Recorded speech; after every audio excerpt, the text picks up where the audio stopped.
It's Red Eye Radio. Gary McNamara and Eric Harley talk about everything from politics to social issues and news of the day. Whether you're up late or you're just starting your day, welcome to the show. From the Uniden America Studios, this is Red Eye Radio. All across America. We are Red Eye Radio. He is Eric Harley, and I'm Gary McNamara. Good morning. What a week it's been. And really, we get out early.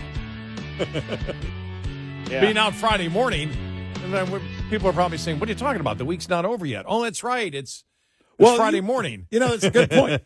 Because I do feel sometimes, I don't feel guilty about it, but it's odd when, because you and I have a lot of friends in the media, and they're going through their day on Friday, and we're like, yeah, we already talked about that. Yeah, we already talked about that. Yeah, we already talked about that.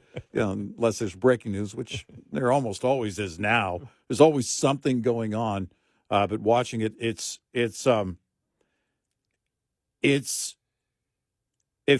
I think yesterday, some of the biggest stuff that landed was what Michael Shellenberger was pointing out about USAID. And some of these major events.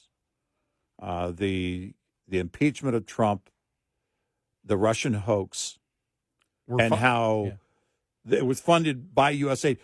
By an offshoot group that's funded by USAID. And the problem, you know, because as this was happening, as things were going on, people were saying, well, wait a minute. Trump is the president at that time. Trump is the president now. How does this happen? We have to remind folks, there are plenty of people that are not on board with his agenda, that are holdovers from before. But then you learn now, how can they facilitate that, right? Where's the money to get big things done? Well, we're learning that. I think one of the most interesting things, and especially if people didn't hear it, but we had played it earlier, Michael Shellenberger from the Twitter files. He was part of the Twitter files and the research there. Not a Trump supporter.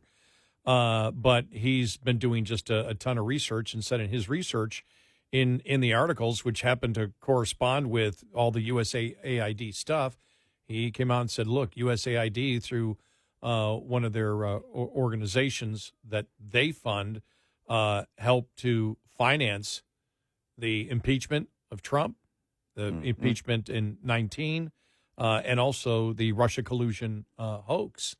And he talked about, you know, how that money, that how the process of the United States using social media in the Middle East back, 12 years ago. Mm-hmm. They then took that same concept to use it against the American people. Right.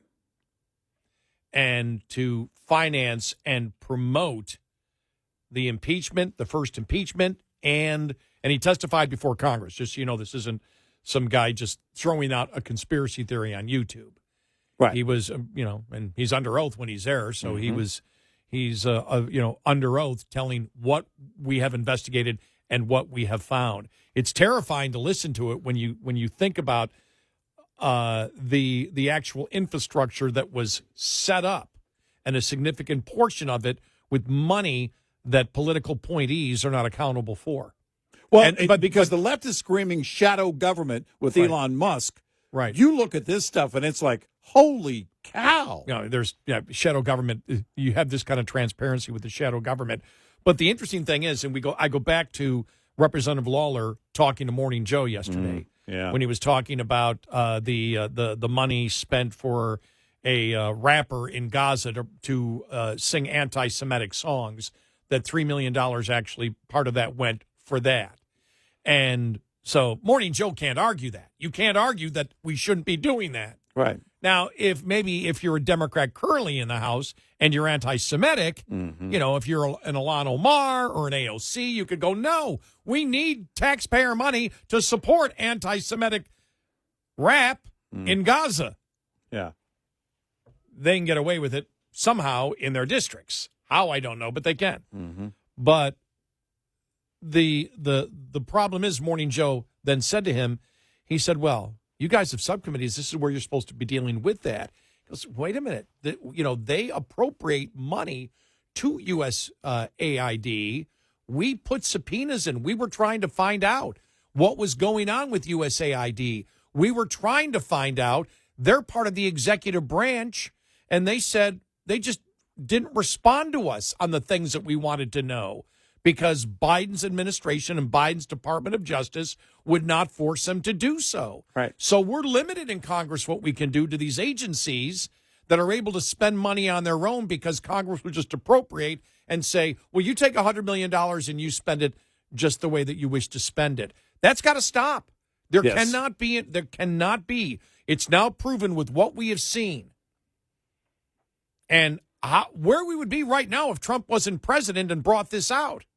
Oh, man. That you cannot have an organization spending money. If any money is spent, because you look at it and you say, in some cases, well, you got to be able to give people money, and you're not sure where it's going to be spent, and you've got to trust people to do it. Well, whoever's in that organization that authorizes that money to be spent that Congress did not appropriate has to be immediately responsible to someone, and I guess you'd be the cabinet head who is responsible for that has a line right back to the president. Yeah. Right. Whether it's a Democrat or Republican. You cannot have these organizations out on their own for years.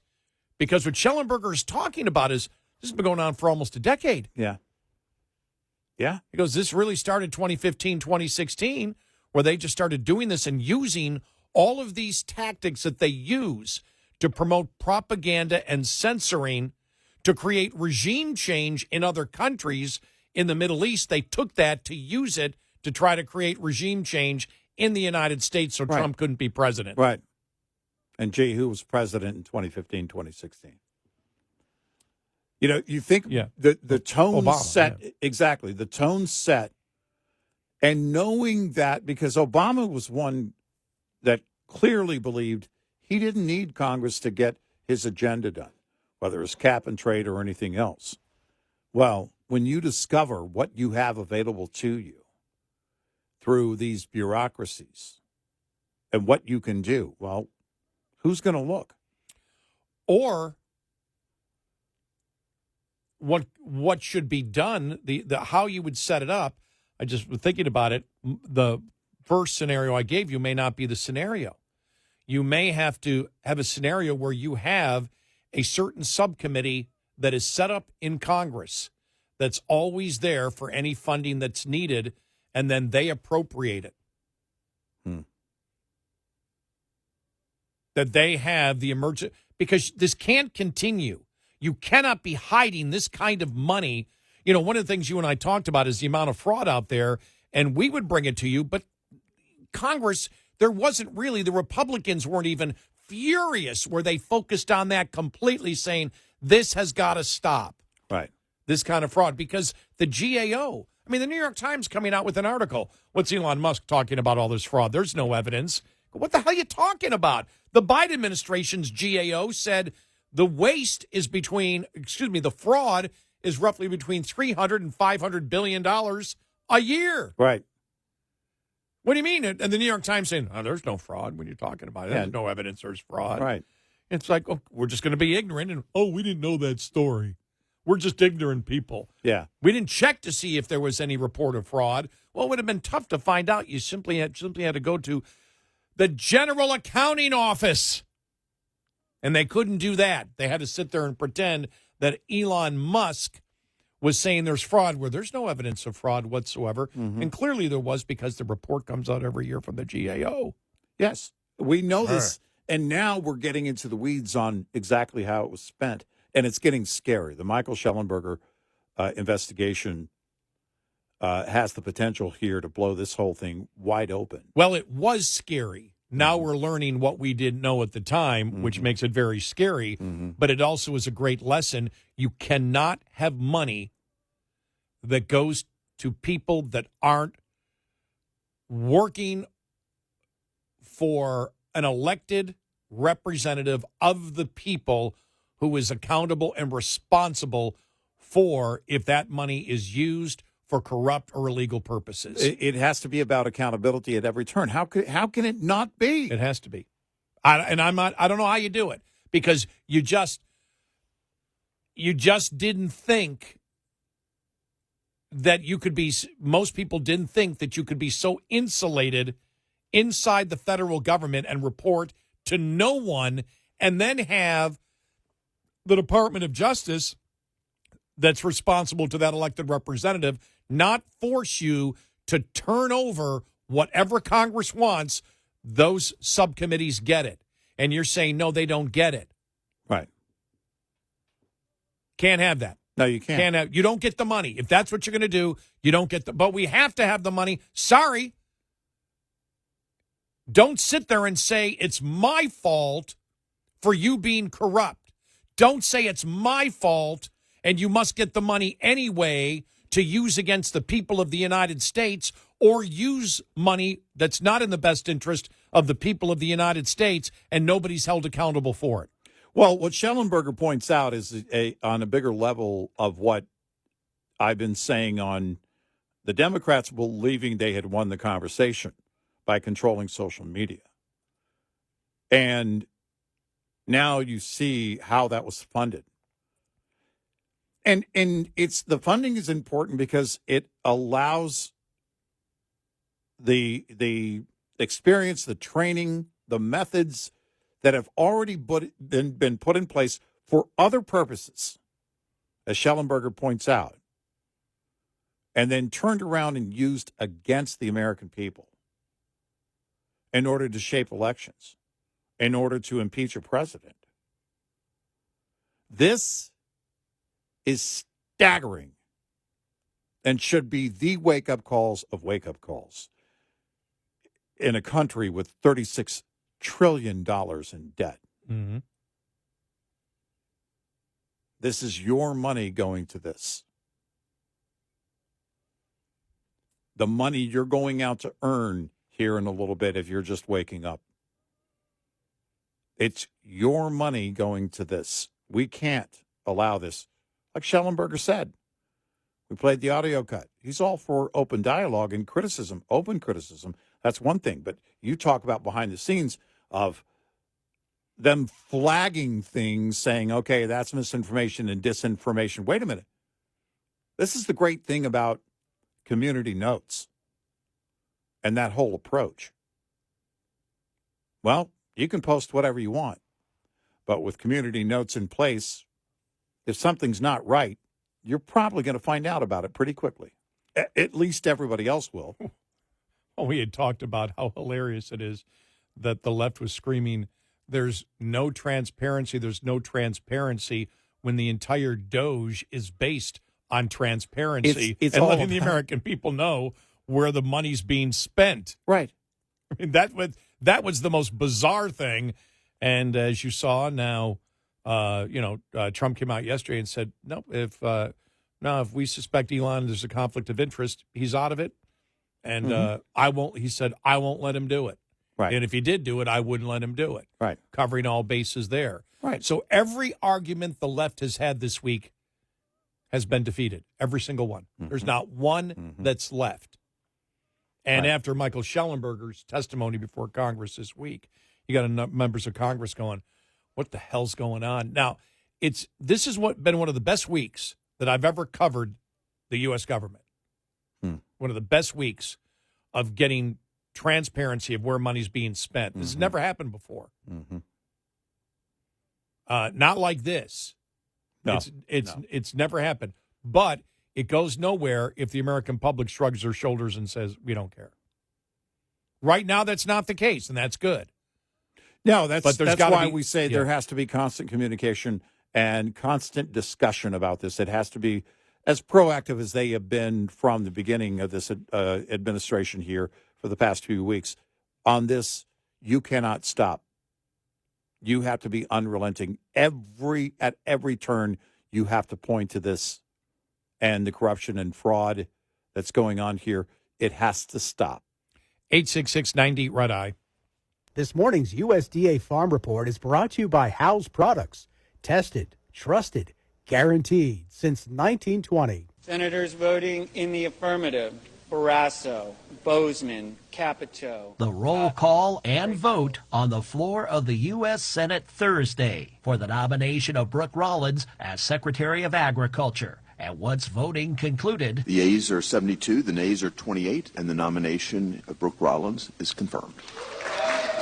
the Texas native becomes the 33rd U.S. Agriculture Secretary. Once taking the oath of office, the incoming secretary says among her priorities, per last month's Senate Ag Committee confirmation hearing, we must ensure that the disaster and economic assistance authorized by Congress is deployed as quickly and as efficiently as possible. We must work with the great men and women of USDA, the stakeholder communities, and state leaders to immediately and comprehensively get a handle on the state of animal disease outbreaks. I'm Rod Bain reporting for the U.S. Department of Agriculture in Washington, D.C. This report brought to you by Cenex Fuels and Lubes. We'll be right back with more Red Eye Radio with Eric Harley and Gary McNamara.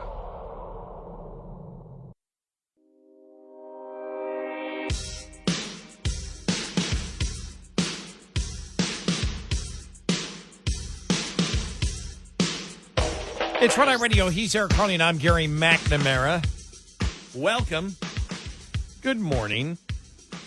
Here's an argument Trump made yesterday, which was really the final argument that the left was bringing up this week, which was, well, they may bring up something today, but Elon's conflict of interest. Here was the president's response. There's a conflict. If there's no conflict, I guess what difference does it make? But we won't let him do anything having to do with the conflict. Are you personally checking to make sure there's no conflicts of interest? Yeah, I am. He answers to you. Sure, he does. First of all, he wouldn't do it. And second of all, we're not going to let him do anything where there's a conflict of interest. She said he answers to you, and he said, yep. Which, of course, we always knew it was, which takes that argument away because the media asked that question, and boom, there it is. I'll tell you this, though. You and I talked about this. The greatest thing is there's now a mix of different reporters. Mm-hmm. It's not 9 to 1 liberal reporters. And so you've got reporters that work for, and not just reporters. You've got, bloggers and podcasters and whatever, and they can all ask questions. Mm-hmm. And so there's a much better variety of questions. And the one question that was asked from the one reporter I thought was absolutely wonderful, where he said, it was brought, he goes, it wasn't brought up here, but it was brought up the $2.7 trillion in fraud in Social Security and Medicare. That's not in a year, by the way. Mm-hmm. And he said, he goes, it wasn't brought here. You want to address that? And she said, yes. And I went, oh, perfect. Because that kind of stuff, it just cannot be where you and I see it or our audience sees it on C-SPAN or YouTube afterwards. Yeah. No, it has to be. It has to be. This has to be, they have to be relentless in how they get the messaging out, because it's just not going to cut it on what's going on with the border and everything else. You're going to have to stay on it so that everybody in the mainstream is getting all this information. It's the only way that change will be brought. It's the only way. And you've got the left fighting it at every turn. They don't want this kind of shadow government to go away. They don't want USAID to be defunded because they know that the agenda for their party was carried out through USAID. I mean, this is what this is about.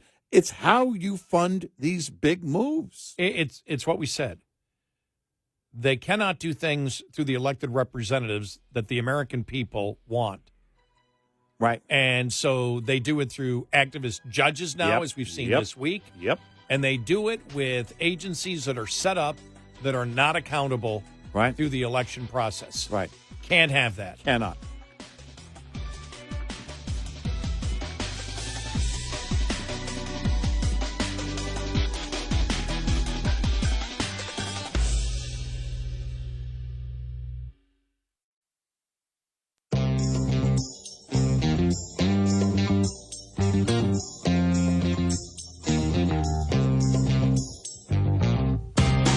You're listening to Red Eye Radio from the Uniden America Studios.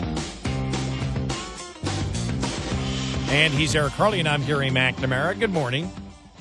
All right, our audio cut of the week. Yeah? Our audio cut of the week is advice from this Republican senator to Chuck Schumer. Okay. But he needs to put down the bong. He needs to put down the bong. All right, that really was addressed towards the Prime Minister of the UK, but Yeah. I love it.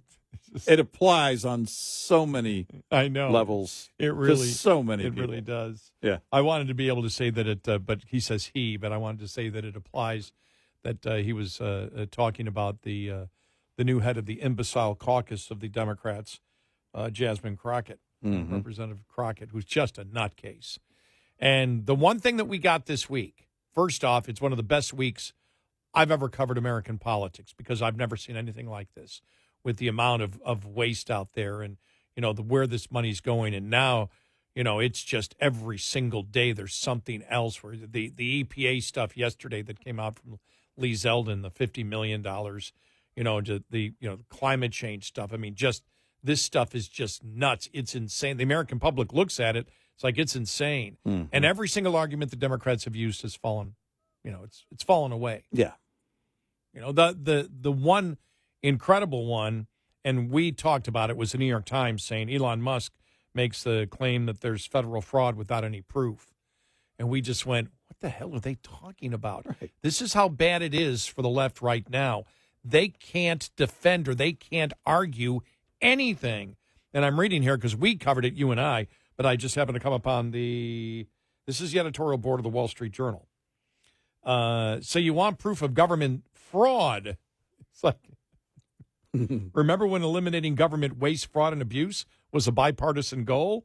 Well, now that Elon Musk is trying to do it, actually Trump's trying to do it, Democrats and their friends in the press say his Department of Government Efficiency is tilting at windmills. Quote, at Oval Office, Musk makes broad claim of federal fraud without proof. End of quote, said the New York Times headline this week.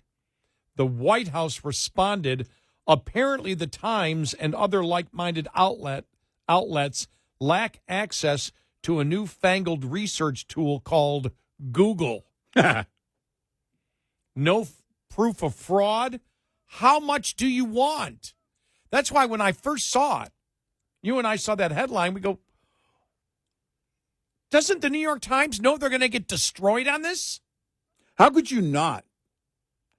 Because in order to protect yourself from getting destroyed before you take such an idiotic position as starting the sentence with no proof whatsoever, wouldn't you just stop and go, hey,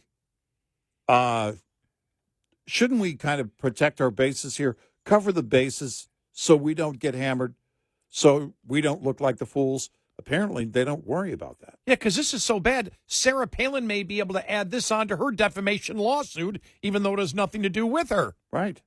I'm thinking about suing. So, which I probably have no standing. And then they bring up the first thing that we brought up because we remember it from last year.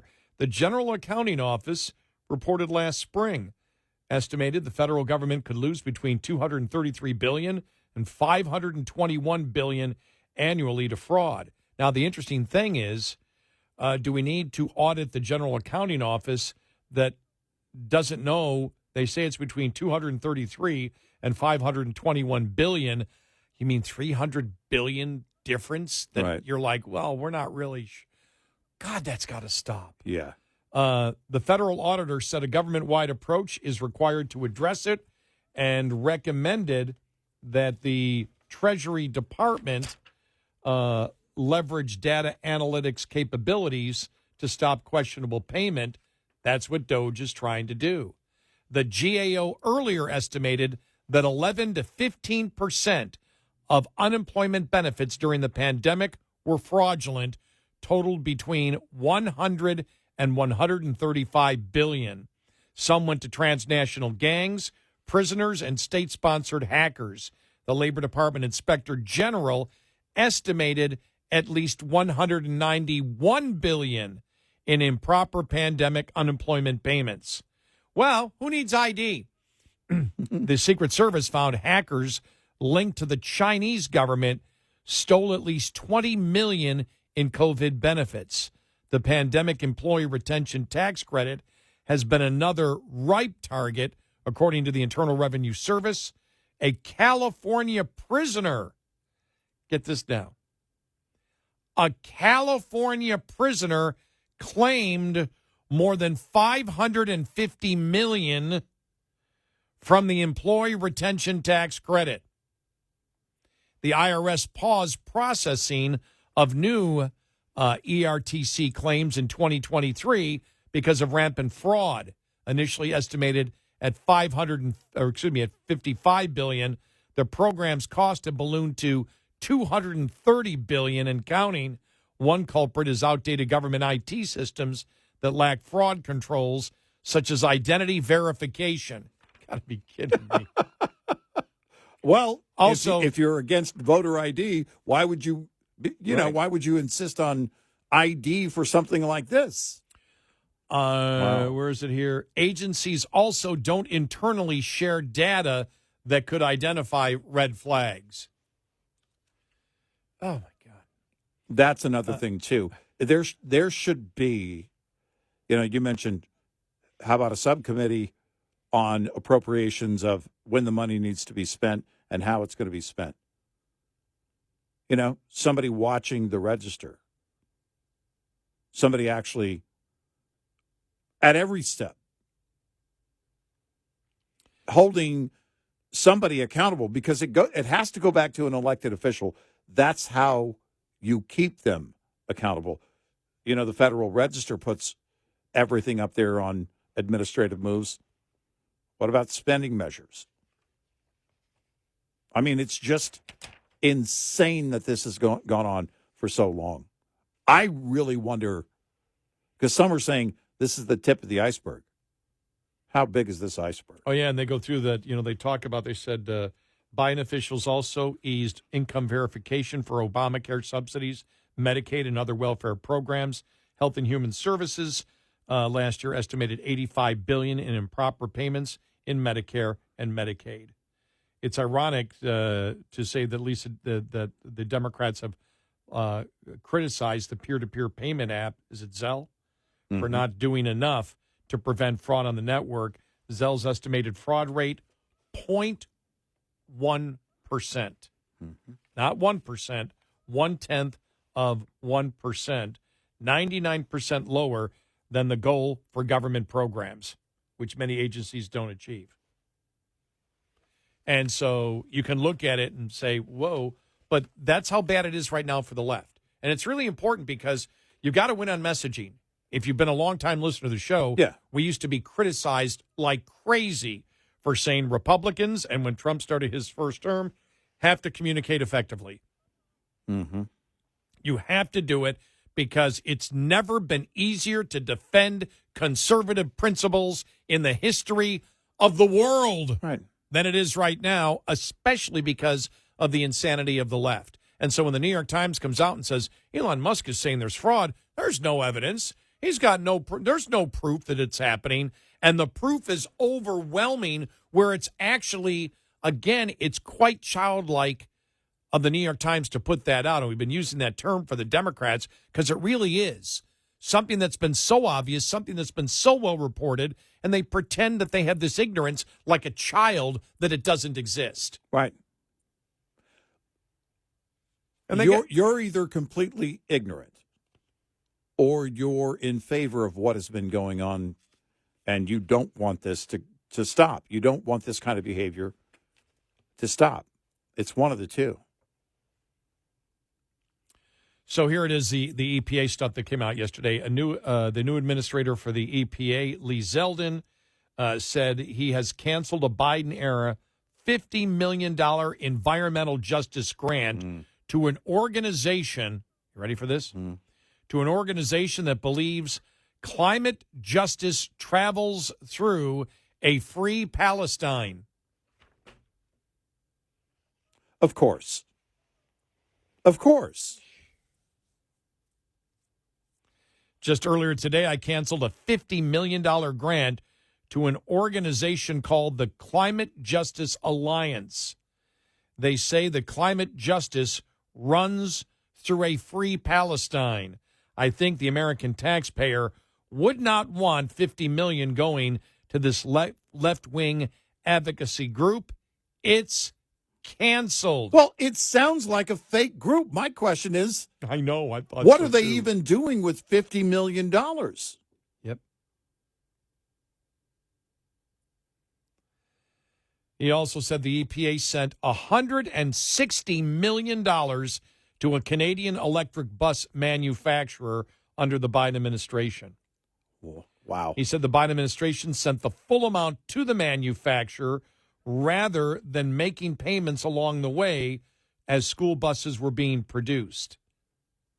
Since receiving the money, the company has declared bankruptcy. They were producing buses for, I guess, the United States with, I don't know, localities. The federal government doesn't have school buses. Right. So that had to be money they were sending for school as part of the subsidies. And then the company goes bankruptcy. They pay the full amount up front. Wow. They don't get the buses. They lose all the money. Wow. I mean, you're talking about just basic things here, and it's, wow. No, I mean, again, you either want this to stop or you don't. And if you don't, you're part of one of those. You're one of those that are screaming right now. You have to end this. Doge has to go away. We can't have transparency. Well, with what Shellenberger is coming up with about how USAID helped to fund and create the narrative for the impeachment in 2019 of the president and also the Russia collusion hoax. And they're going through all of that. And then we see everything else that the stuff's being spent on, the insanity of what's going on. This is so much more powerful than when the pork book used to come out. You and I talked about that. And we're only a couple of weeks into the Doge thing. Yep. And every single day it's like, can you believe this? Can you believe this? Well, that's around the coffee table, or excuse me, the coffee machine at work, isn't it? Yep. Did you hear they spend? That's the kind of stuff that's simple for people to understand. And when it's something new every day, when you're hitting them with more and more of these stories, eventually there's that, whoa, this has to stop. Because the pork book thing would last, I don't know, a couple days. Like, oh, well, bloated government. I don't know. We don't like messy. I don't want that. But as of when we went on the air yesterday, every argument the Democrats have brought up this week have been slam dunk defeated. Yeah. And so it's going to happen again today. Yep. I'm going to head home in 10 minutes. I'll be asleep within the hour. I mean, I go to sleep that quick when I get home. Mm-hmm. I'll wake up, and as soon as I wake up, I want to look at my phone because I can't wait what the new allegation from the Democrats will be today that will be probably defeated by the end of the day. Yep. And it's like every single day they have some type of new allegation. It's like, you can't win this. And we know when we see it that they can't win it. Right. It's like, will the Trump administration and Republicans respond properly? And they have been. Yeah. Yeah. Like I said, this has been the best week, one of the best weeks of me in my lifetime covering politics. Yeah. Because this is the kind of stuff we need to be doing. Right. Thank you, President Trump. Thank you. It wouldn't have happened if he wouldn't have been elected president. Nope. It probably would not have happened to this degree if anybody else had been elected president. No, I mean, a Republican. Exactly. No, we don't like messy. It's the John Boehner theory applied in too many ways up until now. Well, you weren't hoping for a Boehner victory in this election, were you, or anything? Like he should have run, were you? No. For the president of the tobacco company? I don't know. I don't like messy. That's still the best one. I don't like messy. We don't like messy. I'm out of Congress. I will go work for a tobacco company. Yeah, I don't exactly. like messy. Yeah, exactly. 866-90 Red Eye. Coming up, more with Gary McNamara and Eric Harley. It's Red Eye Radio.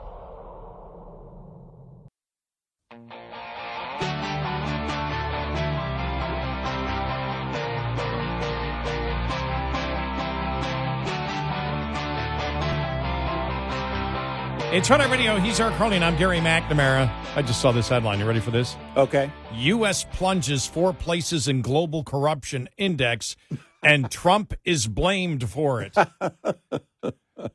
So now corruption is trying to get rid of corruption. Right, exactly.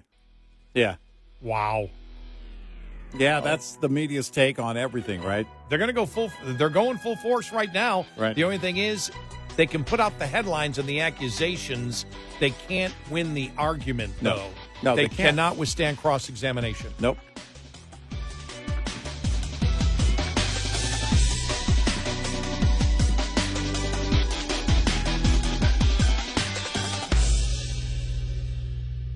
This is Red Eye Radio on Westwood One.